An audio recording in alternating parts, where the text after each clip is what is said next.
There's a place on Earth so dangerous that modern governments have declared it completely off limits. No tourists allowed, no researchers permitted, no unauthorized contact of any kind. This island sits in the Bay of Bengal, and it's home to one of the world's last truly uncontacted peoples. Welcome to North Sentinel Island, and if you're new here, subscribe to the channel, because we're diving into one of the most mysterious and isolated locations on our planet. North Sentinel Island is tiny.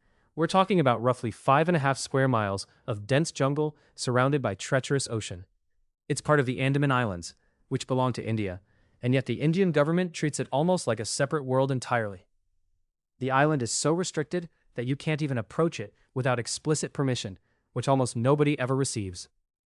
The waters around it are patrolled, the airspace above it is monitored, and there's a very specific reason why. The Sentinelese people have lived on this island for thousands of years, completely isolated from the outside world. We don't know exactly how many of them exist.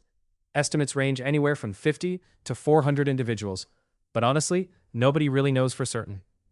What we do know is that they've made their wishes crystal clear. They don't want contact with the outside world, and they're willing to use force to maintain that separation.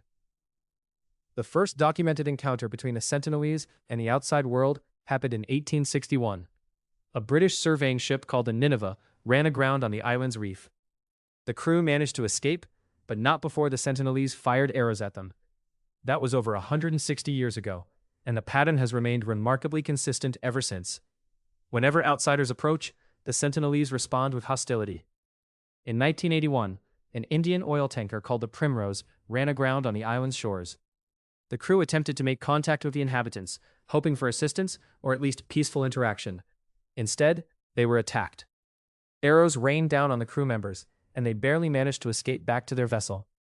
The Indian government subsequently took steps to prevent any further unauthorized contact with the island. But the most shocking incident occurred in 2018. An American missionary named John Allen Chow decided he wanted to evangelize to the Sentinelese people. Despite warnings from local authorities and fishermen, he paid smugglers to take him to the island. When he arrived, he was greeted not with open arms, but with arrows. The Sentinelese killed him almost immediately.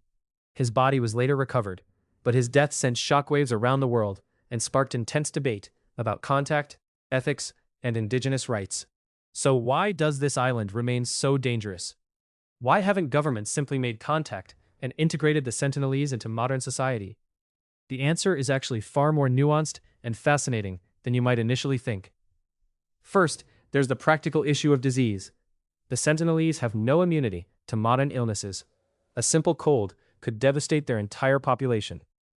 Contact with the outside world could literally wipe them out, not through violence, but through biological accident.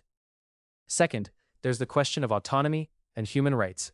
The Sentinelese have explicitly rejected contact with the outside world.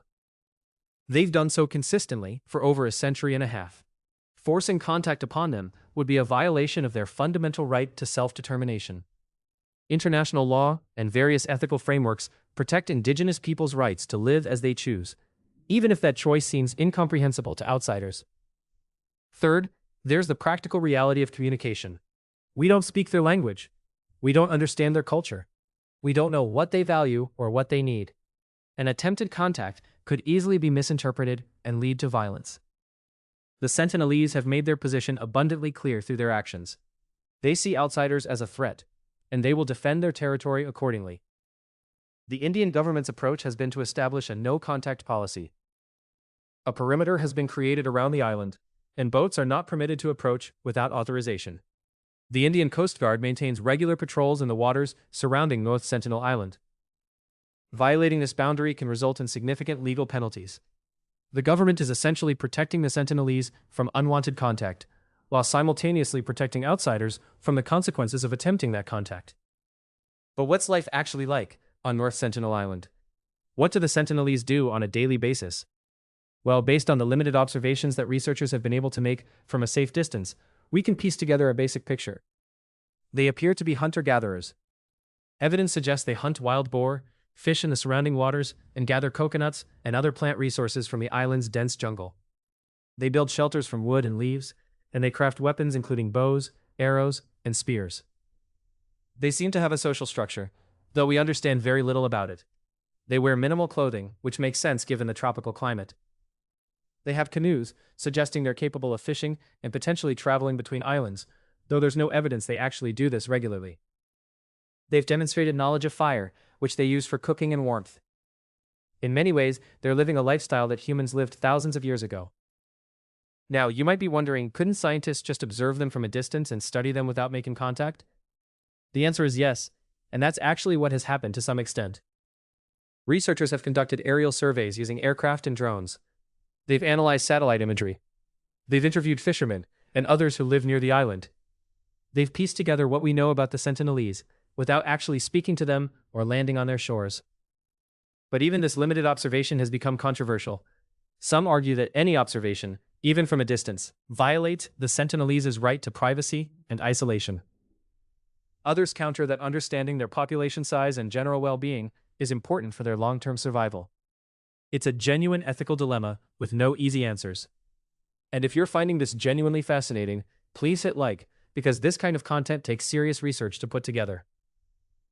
One of the most intriguing questions surrounding North Sentinel Island is whether the Sentinelese are actually thriving or struggling. When you have such a small population living in isolation, there are significant genetic and health risks. Inbreeding within small populations can lead to genetic problems. Limited access to certain nutrients might affect their health. Lack of modern medicine means that injuries and illnesses that would be easily treatable elsewhere could be fatal. On the other hand, they don't face many of the challenges that plague modern society. They don't have to worry about cancer from processed foods, stress from digital connectivity, or depression from social media. They have clean air, clean water, and a diet that's entirely natural. They have a strong sense of community and purpose. In some ways, their isolation might actually be protecting their quality of life, rather than diminishing it. There's also the question of their history. How did the Sentinelese end up on this island? When did they arrive? Did they migrate from the Asian mainland? Were they already there when the first human settlements appeared in the region? We don't know for certain.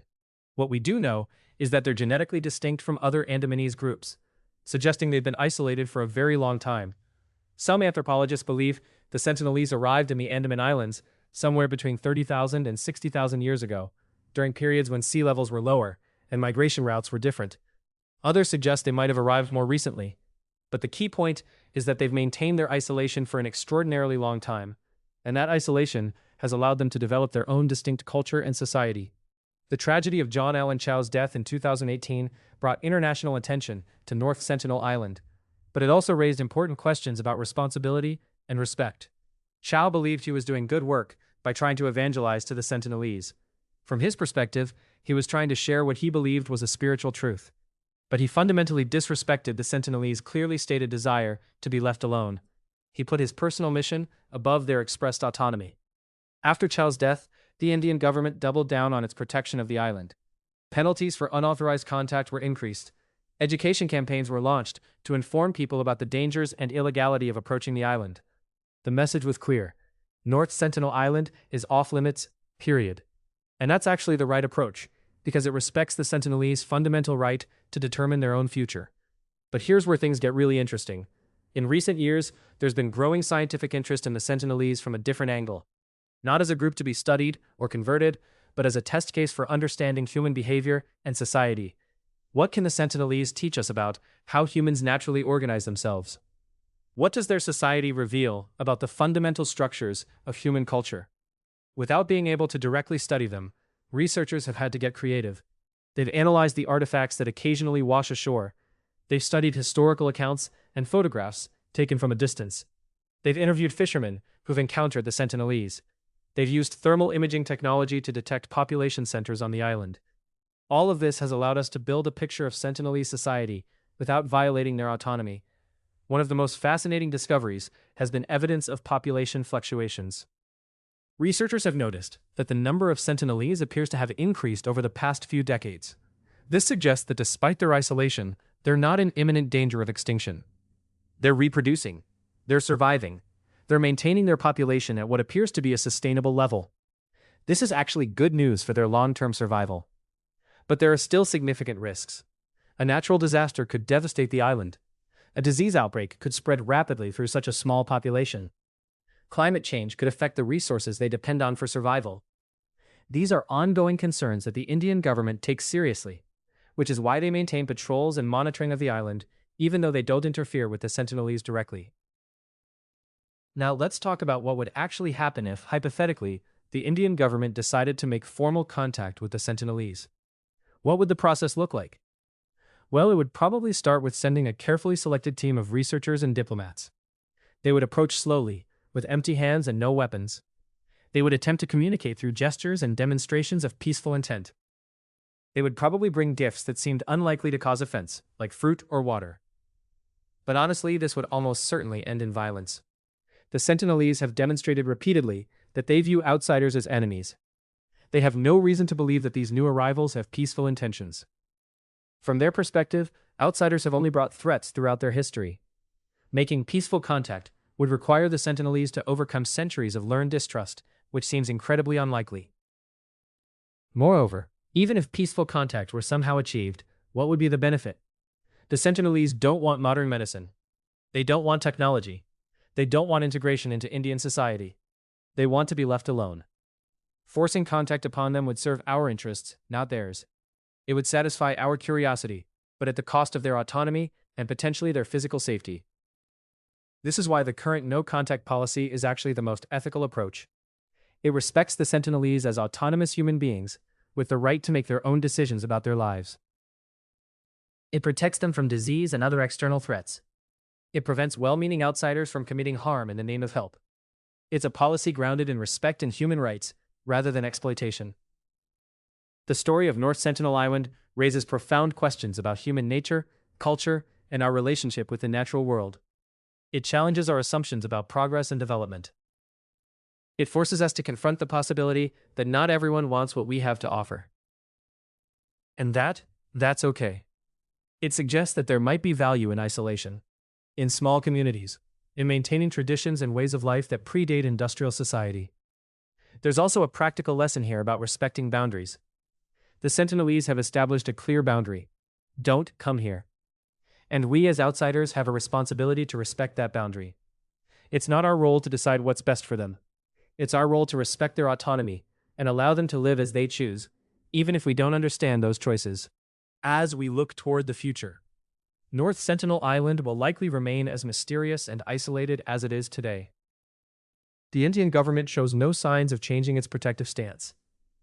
The Sentinelese show no signs of welcoming outsiders. And that perhaps is exactly how it should be. There are still wild places on Earth. There are still peoples living outside the reach of modern civilization. There are still mysteries we haven't solved. And sometimes the most respectful thing we can do is acknowledge those mysteries and let them remain unsolved. So what do you think about the Sentinelese and the no-contact policy? Do you believe it's the right approach, or do you think we should try to establish formal contact? I genuinely love to hear your thoughts in the comments below, because this is a topic where reasonable people can disagree. And if you've enjoyed this deep dive into one of Earth's most isolated and dangerous places, please subscribe to the channel for more content about island nations, indigenous cultures, and the mysteries that still exist on our planet.